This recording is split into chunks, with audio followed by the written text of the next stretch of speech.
কেমন আছেন সবাই? লাইফস্টাইল মামনির নতুন একটা ব্লগে সকলকে স্বাগত জানাই। আশা করি যে যার মতন করে ভালো আছেন, আমি অনেক ভালো আছি। তো প্রতিদিনের মতন আর একটা ব্লগ নিয়ে চলে এসেছি। আর আজকের ব্লগটা সকাল থেকে শুরু করে দিয়েছি। এখন ঘড়িতে ওই সকাল 7:30টার মতন বাজছে। আর যে সকালের যে কাজগুলো হয় সেগুলো কিন্তু করে নিয়েছি।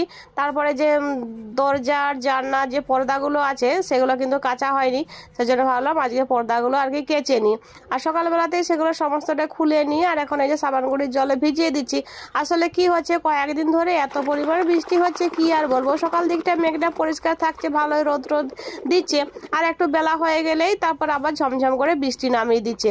তো শীতকাল আর বর্ষাকাল গ্রীষ্মকাল সব কালই মনে হচ্ছে যেন একরকম হয়ে গেছে। এই বছর এত বৃষ্টি হচ্ছে, মানে কোনোদিনই তো আর বৃষ্টি বন্ধ হচ্ছে না, বৃষ্টি তো হয়ে যাচ্ছে। পুজোতেও মনে হচ্ছে যেন বৃষ্টি হবে। আর সেই জন্যই ভাবলাম আগে সকাল সকাল হলে ভিজিয়ে দিই। সকাল সকাল সমস্ত এই যে চাদর পর্দা সমস্ত কিছু ভিজিয়ে দিয়ে আবার এই যে জায়গাটা পরিষ্কার করে নিলাম। জায়গাটা বলতে দেখতে পাচ্ছেন কাপ ডিশ যেগুলো আমার আর কি তাকটায় তুলা থাকে, তো সমস্তগুলোই নামিয়ে নিয়েছি। নামিয়ে নিয়ে সুন্দর করে গুছিয়ে বাগিয়ে আবার এই যে তুলে রেখে দিলাম। আসলে ঝাড়া হয়নি তো এই জায়গাটা সেদিনে, সেজন্য ভাবলাম আজকে পরিষ্কার করে সমস্তটা ঝেড়ে নিই। তো এই যে সুন্দর করে কাপ ডিশগুলো আর কি সমস্তটা পরিষ্কার টরিষ্কার করে নিয়ে আবার যেমন ছিল সেরকম আর কি সুন্দর করে গুছিয়ে বাগিয়ে রেখে দিয়েছি। তারপর আবার এখন এসেছি বাইরে। আর এগুলো এই যে ড্রামগুলো, এই ড্রামগুলো কিন্তু আমাদের মুড়ি থাকে। আর আমাদের মুড়ি যখন আনে একটু বেশি করে মুড়ি নিয়ে চলে আসে, সেই জন্য এই 4টা ড্রাম আছে। আর ড্রামের মধ্যে আমি মুড়িগুলো পুড়িয়ে রেখে দিই। তো মুড়িগুলো একবারে আনলে কি হয়, অনেক দিন পর্যন্ত মুড়িগুলো খাওয়া হয়, সেই জন্য বেশি করে নিয়ে চলে আসে। তো এখন ভাবলাম ড্রামগুলো সকালবেলায় ধুয়ে দিই, কারণ তো পুজো চলে এসেছে, তো এবার মুড়ি নিয়ে আসবে। তো সেই জন্য ভাবলাম আজকে রোদ সকালবেলায় দিয়েছে, তো এই ড্রামগুলো আর কি ধুয়ে আর কি রোদে শুকোতে দিয়ে দিই। তারপরে জামা কাপড় যেগুলো সব ভিজিয়েছি সেগুলো আর কি করব, একটা একটা করে করব। তো এই যে সেই জন্য ড্রামগুলো ধুয়ে নিলাম। আর তারপরে এই যে জামা কাপড়, বিছানার চাদর, তারপরে যে পর্দা জানলা দরজা যেগুলো আগে খুলেছিলাম, তারপর সাবান করে জলে ভিজিয়ে রেখেছিলাম, তো সেগুলো আর কি কেচে সমস্তটাই মেলে দিলাম। আর কাচার সময় ভিডিওটা করিনি, একেবারে কেচে টেচে মেলে দিয়ে আপনাদের সঙ্গে একটু শেয়ার করে দিলাম। আর এই জামা কাপড় পর্দা কাচতে না আমার অনেকটাই সময় লেগেছে। সকাল থেকেই আজকে কাজ করছি, কিন্তু এই যে একটার পর একটা কাজ করে যাচ্ছি। কাজ ধর শেষ হয় না বাড়ির গৃহিণীদের। আর প্রতিটা জিনিসকে আর কি ভিডিও করাও হয় না, মানে একা হাতে ভিডিও করতে হয়, তারপরে আবার একা হাতে তো সমস্ত কাজগুলো করতে হয়। সেই জন্য যতটুকুন পারি ভিডিও করে আর কি আপনার সঙ্গে শেয়ার করি। তো সমস্ত কিছুটা আর কি করে নিতে আজকে অনেকটাই বেলা হয়ে গেছে রান্না করতে। তো এখন রান্নাঘরে এসেছি, রান্না করবো, স্নান টান করে নিয়ে একেবারে রান্নাঘরে এসেছি রান্না করব বলে। আর যেহেতু বাবু আছে বাড়িতে, দুপুরে রান্নাটা তাড়াতাড়ি করে নিতে হবে, কারণ ও আবার খেতে চাইবে। তো আর কি হয়েছে, এখন তো স্কুলটা ছুটি পড়ে গেছে, পুজো ছুটি দিয়ে দিয়েছে, স্কুল একেবারে তো বাড়িতেই রয়েছে। তো ওকে রান্না করে দিতে হবে তাড়াতাড়ি খাবার। আর খাই তো সকাল সকালে আর কি খাবারটা খেয়ে নেই, দুপুরের খাবারটা।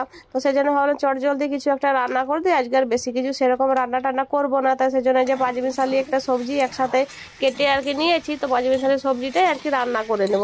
তো সবজির মধ্যে যে সমস্ত কিছুই ছিল, তো একসাথে সব দিয়ে একটা রান্না করে নিচ্ছি। গাজর, আলু, পটল, বেগুন সমস্ত কিছুটা একসাথে দিয়ে পাঁচমিশালি একটা সবজি রান্না করে নিচ্ছি। আর মশলা টসলা দিয়ে কষিয়ে আর জল টল দিয়ে ঢাকা দিয়ে দিয়েছিলাম। তো যে এখন আবার খুলে ঢাকনাটা খুলে দেখে নিলাম সিদ্ধ হয়ে গেছে। তো এই যে মাখা মাখা করে নিচ্ছি। আর আজকে বাড়িতে ডিম ছিল, তো ডিমটা সিদ্ধ করতে দিয়েছিলাম, তো ডিমটাও সিদ্ধ হয়ে এসেছে। তো এই যে পাঁচমিশালি সবজি রান্না করে নিচ্ছি। আর আজকে একটু ডিমের ঝোল করব। তো সেই জন্য যে ডিমটাও সিদ্ধ করে নিয়েছিলাম, তারপরে এই যে ডিমগুলো এখন ভেজে নিচ্ছি। আর যেহেতু তাড়াতাড়ি রান্নাটা করতে হবে বললাম না, অনেকটাই বেলা হয়ে গেছে, আজকে অনেকটাই বেলা হয়ে গেছে। তো রান্নাটা এখন করে নিচ্ছি। এই যে দেখতে পাচ্ছেন আলুটাকে মশলার সাথে ভালো করে কষিয়ে নিয়ে আর ডিমের পাতলা একটু ঝোল করে নেব, তাহলে আজকে দুপুরে রান্নাটা হয়ে যাবে। চটজলদি রান্না, তাছাড়া আর কি করা যায়, যতটা আর কি সম্ভব ততটাই করে নিচ্ছি। তো এই যে ঝোলটা ডিমের ঝোলটা আর কি ফুটে গেছে, তো ডিমগুলো দিয়ে দিলাম। আর উপর থেকে একটু ওই যে গরম মশলা আছে, গরম মশলা গুঁড়ো ছড়িয়ে দিই। আর এই যে ডিমের ঝোলটা নামিয়ে নিলে আজকে দুপুরে রান্না টান্না আমার সমস্যাটা কিন্তু কমপ্লিট হয়ে যাবে।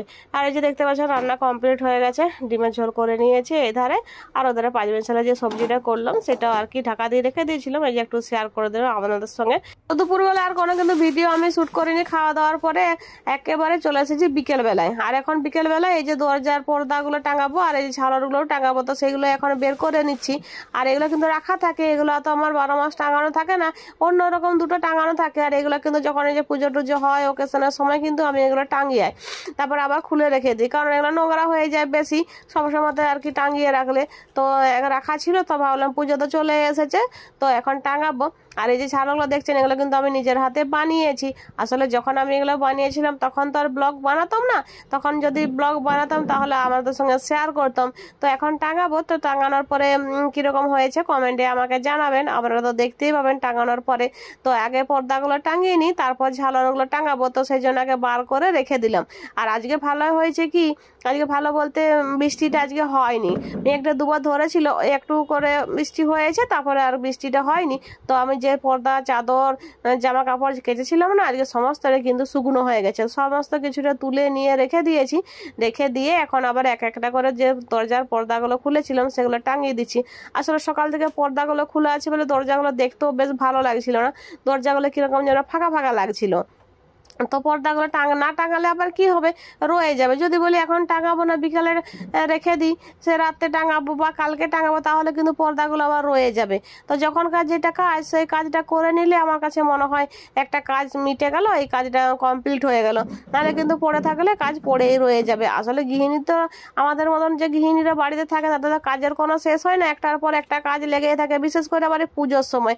এখন তো যেহেতু দুর্গাপুজো চলে এসেছে, এতদিন সময় নেই, মানে এক একটা করে কাজ করতে করতে প্রতিটা দিন যেন মনে হচ্ছে পেরিয়ে যাচ্ছে। আর এখন তো বেলাটা অনেকটা ছোট হয়ে গেছে, তো সেই জন্য আর কি সময়টাও অনেকটা কম পাওয়া যাচ্ছে। তো যাই হোক, একটা একটা করে পর্দা কিন্তু আমি যে টাঙিয়ে নিচ্ছি। আর দরজারগুলো তো টাঙানো হয়ে গেল, এবার কিন্তু আমি যে জানলাগুলো খুলেছিলাম সেগুলো কিন্তু টাঙিয়ে নেব। তো প্রতিদিনের মতন এই মুহূর্তে একটা কথা মনে করে দিই, তো যে সকল বন্ধুরা এই মুহূর্তে আমার চ্যানেলে এসেছেন, আমার ভিডিও দেখছেন, আমার ভিডিও যদি আপনাদের ভালো লেগে থাকে অবশ্যই লাইক কমেন্ট শেয়ার করতে ভুলবেন না। আর পুরাতন বন্ধুদেরকে তো অসংখ্য ধন্যবাদ আমার পাশে থাকার জন্য, তারা সবসময়ের জন্য আমার পাশে আছে, সেই জন্য আমারও খুব ভালো লাগে তাদের উৎসাহের জন্য ভিডিও করতে আর তাদের সাথে কথা বলতে মানে কি, আমরা তো আর এরকম কথা বলি না, আর আমি খুব একটা লাইভও করি না। তো যা কথা হয় আমার ওই কমেন্টের মাধ্যমে কথা হয়। আমি যেহেতু প্রতিদিন ভিডিও আপলোড করি না, আপনারা তো জানেন যারা আমার ভিডিও দেখেন, সম্ভব হয়ে ওঠে না, কারণ একা হাতে সমস্ত জিনিসটা করতে হয়, ভিডিও এডিটিং করার থেকে শুরু করে ভিডিও করা, তারপর বাড়ির কাজকর্ম, বাচ্চা সামলানো, সমস্ত কিছুটাই তো একাই করতে হয়। সেই জন্য প্রতিদিন আর কি ভিডিও আপলোড দিতে পারি না, সময় হয়ে ওঠে না। তো একদিন ছাড়াই আমি ভিডিও দেওয়ার চেষ্টা করি। তো কোনো দিন হয়তো দুদিন পরেও আমি ভিডিও আপলোড দিই, কিন্তু যে পুরনো বন্ধুরা আমার আছে যারা আমাকে ফুল সাপোর্ট করে, তারা কিন্তু ভিডিও আপলোড দেওয়া মাত্র কি, মানে নোটিফিকেশন পাওয়া মাত্র কি তারা কিন্তু আমার পরিবারে আসে, আমার ভিডিও দেখে, সুন্দর সুন্দর কমেন্ট করে। ওই কমেন্টের মাধ্যমেই তখন আমাদের আর কি কথাবার্তা হয়।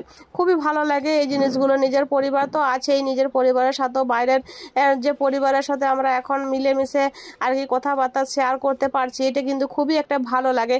ইউটিউবে না আসলে হয়তো এই জিনিসটা আমি বুঝতেই পারতাম না কোনোদিন, যে বাইরের পরিবারের সাথেও আর কি মিলেমিশে একটা নিজের মতন পরিবার তৈরি হয়ে উঠেছে আমাদের, এই জিনিসটা খুবই ভালো। আর আমি তো সবসময় পাশে আছি, যে সকল বন্ধুরা আমার পাশে আছে আমিও তাদের সবসময়তেই পাশে আছি। কিছু বন্ধুরা আছে যারা কিন্তু আসে শুধুমাত্র কমেন্ট করে দিয়ে কিন্তু চলে যায়, তারা কিন্তু ভিডিও দেখে না, ফুল ওয়াচ তো করেই না, ভিডিও দেখে না, শুধু আসে একটি করে কমেন্ট করে দিয়ে চলে যায়।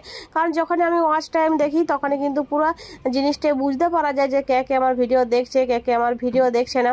আর এই যে দেখতে পাচ্ছেন পর্দাটা কিন্তু আমি খাঁচিয়ে নিয়েছি আর ঝালাটাও খাঁচিয়ে নিয়েছি। আর কীরকম দেখাচ্ছে কিন্তু কমেন্টে আমার কিন্তু অবশ্যই আপনারা জানাবেন। এখন তো চারিদিকে শুধু পুজো পুজো গন্ধ, যেহেতু মহালয়া হয়ে গেছে মানে চারিদিকে আর কি পুজো লেগে গেছে, আর কয়েকদিনের অপেক্ষা। আর মা আসছেন ঘরে, তো সেই জন্য আমার এই ছোট্ট ঘরটাকে সুন্দর করে পরিষ্কার পরিচ্ছন্ন করে সাজিয়ে গুছিয়ে নিলাম। তো আজকের ভিডিওটা বেশি বড় করবো না, এখানে শেষ করছি। সকলে ভালো থাকবেন, সুস্থ থাকবেন।